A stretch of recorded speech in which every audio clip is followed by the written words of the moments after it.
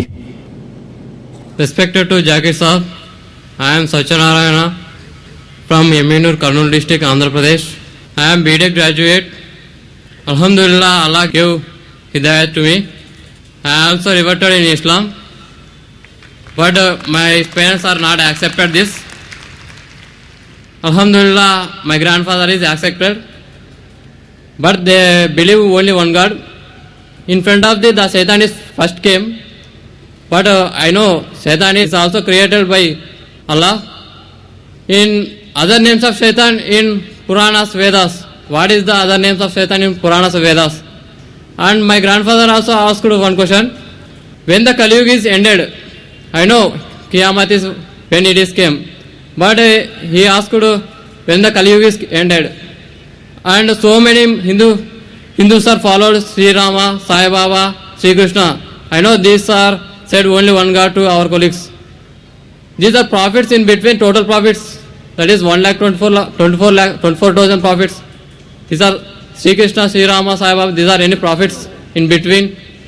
And another question is, in present also in Kurnool and Chennai, some people are followed Kalki Bhagwan, Amma Bhagwan. Any information about this person?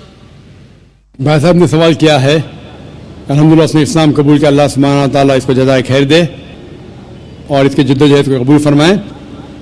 ان کا سوال ہے کہ جو شیطان ہے وہ کیا اسلام کے علاوہ ہندو دھرم میں ہے اور اس کا کیا نام ہے؟ دوسرا سوال ہے کیا کلیوگ آ چکا ہے؟ تیسرا سوال ہے کیا ہم شری کرشن شری رام کو پیغمبر مان سکتے ہیں؟ اور چوتھا سوال ہے کل کے اوتار کے بارے میں۔ پہلا سوال کہ شیطان کا کیا نام ہے؟ وہ شیطان کا صدر ہے، اس کا نام قرآن مجید میں ابلیس ہے، لیکن قرآن مجید میں کہا گیا ہے سورہ ناس میں کہ وہ لوگ جو دل میں وسوسہ ڈالتے ہیں آپ کے دل میں اور پھر ہٹ جاتے ہیں، وہ انسان میں سے اور جن میں سے ہے۔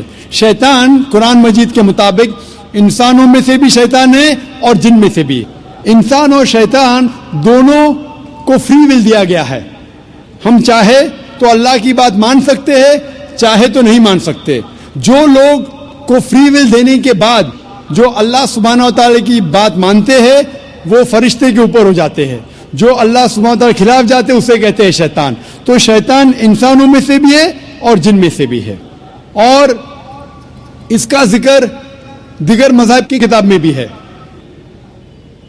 شیطان ڈیول بولو، انگریزی میں ڈیول کہتے ہیں، بائبل میں اس کا نام ہے ڈیول، اس طریقے سے ہندو مذہب باقی مذہب کی کتاب میں بھی لکھا ہے شیطان، اور پارسی کتاب میں اہرمان۔ تو ہر مذہب میں دیر از این ایول فورس، اسے شیطان کہو، ڈیول کہو، ابلیس کہو۔ آپ کا دوسرا سوال ہے جو کلیوگ، یہ کلیوگ آ چکا ہے۔ آپ کا تیسرا سوال کہ ہم شری کرشن شری رام کو پیغمبر مان سکتے ہیں کیا نہیں؟ محمد صلی اللہ علیہ وسلم فرماتے ہیں، صحیح حدیث ہے مشکات المصابی کی جلد نمبر 3 میں، حدیث نمبر 5373 میں، جس کا ذکر احمد بن حنبل میں جلد نمبر 5 میں صفحہ نمبر 265 اور 266 میں۔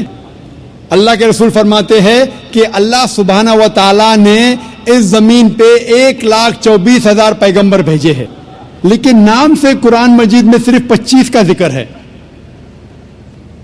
آدم علیہ السلام، نوح علیہ السلام، ابراہیم علیہ السلام، موسیٰ علیہ السلام، عیسیٰ علیہ السلام، محمد صلی اللہ علیہ وسلم، نام سے 25، لیکن قرآن مجید میں لکھا ہے سورہ فاطر میں سورہ نمبر 35 آیت نمبر 24 میں، وَإِن مِّنْ أُمَّةٍ إِلَّا خَلَا فِيهَا نَذِيرٌ، نہیں ہے کوئی امت جس میں اللہ سبحانہ و تعالیٰ نے خبردار کرنے والا نہیں بھیجا۔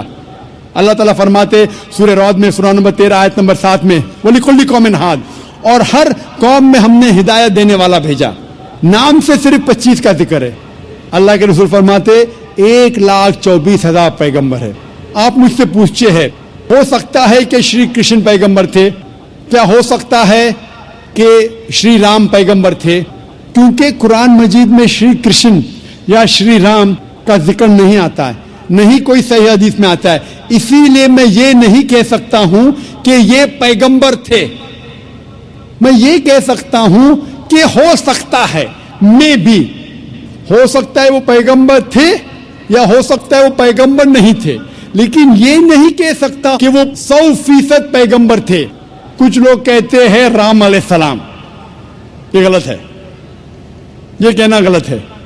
تو شری کرشن شری رام ہو سکتا ہے پیغمبر تھے، ہو سکتا ہے نہیں تھے، لیکن اگر وہ پیغمبر تھے، جتنے بھی پیغمبر محمد صلی اللہ علیہ وسلم کے پہلے آئے وہ صرف اپنے لوگوں کے لیے بھیجے گئے تھے، اپنی قوم کے لیے، اور ان کا پیغام محدود تھا ایک وقت کے لیے. اسی لیے آج آپ چاہے انڈیا میں جی رہے ہیں یا امریکہ میں یا UK میں یا سعودی عربیہ میں، آج آخری پیغمبر جو قرآن میں لکھا ہے سورہ انبیاء میں سورہ نمبر 21 آیت نمبر 107 میں وَمَا أَرْسَلْنَاكَ إِلَّا رَحْمَةً لِلْعَالَمِينَ، ہم نے محمد صلی اللہ علیہ وسلم کو نہیں بھیجا لیکن صرف رحمت بنا کے سارے عالمین کے لیے، سارے انسانیت کے لیے، سارے جہاں کے لیے. کیونکہ محمد صلی اللہ علیہ وسلم آخری پیغمبر تھے، وہ صرف مسلمان یا عربوں کے لیے نہیں بھیجے گئے تھے، وہ ساری انسانیت کے لیے بھیجے گئے تھے. تو آج چاہے آپ ہندوستان میں رہ رہے ہیں یا USA میں یا UK میں یا سنگاپور میں یا سعودی میں، آپ کو ماننا چاہیے آخری پیغمبر محمد صلی اللہ علیہ وسلم میں. اور یہ لکھا ہے ہندو مذہب کی کتاب میں بھی. جس طریقے سے آپ نے کہا کل کے اوتار کے بارے میں، اس کے اوپر تقریر دی تھی میں نے لاسٹ سیٹرڈے، ایک ہفتہ پہلے 15 تاریخ کو اسی سٹیج پہ ایک ہفتے پہلے میں تقریر کیا تھا. محمد صلی اللہ علیہ وسلم کا ذکر مختلف مذہبی کتابوں میں، اور اس میں نے کل کے اوتار کا بھی ذکر کیا تھا. لکھا ہے کل کی پرانا میں چیپٹر نمبر 2 میں ورس نمبر 4 5 7 11 اور 15 میں کہ کل کی اوتار آئیں گے، یہ بھوشیہ وانی ہے. اس کے والد کا نام ہے وشنو یاس، ترجمہ کرتے ہو جاتا ہے اللہ کا بندہ عبداللہ. اس کے والدہ کا نام ہے سمتی، ترجمہ ہوتا ہے امن رکھنے والی عورت، جس کا ترجمہ ہوتا ہے آمنہ. کہا گیا ہے کہ وہ پیدا ہوں گے سنبھالا میں، امن کی جگہ، ترجمہ ہے مکہ. وہ پیدا ہوں گے اس سنبھالا دیش کے صدر کے گھر میں. ہم جانتے ہیں محمد صلی اللہ علیہ وسلم قریش خاندان میں پیدا ہوئے. اس طریقے سے ڈیٹیل میں نے ذکر کیا تھا ایک ہفتے پہلے کل کے اوتار. یہ کل کے اوتار ہے آخری پیغمبر محمد صلی اللہ علیہ وسلم. آپ یہ بات اپنے والد سے کہہ سکتے، اور انشاءاللہ ہم دعا کریں گے کہ آپ کے والد کو بھی ہدایت ملے. السلام علیکم.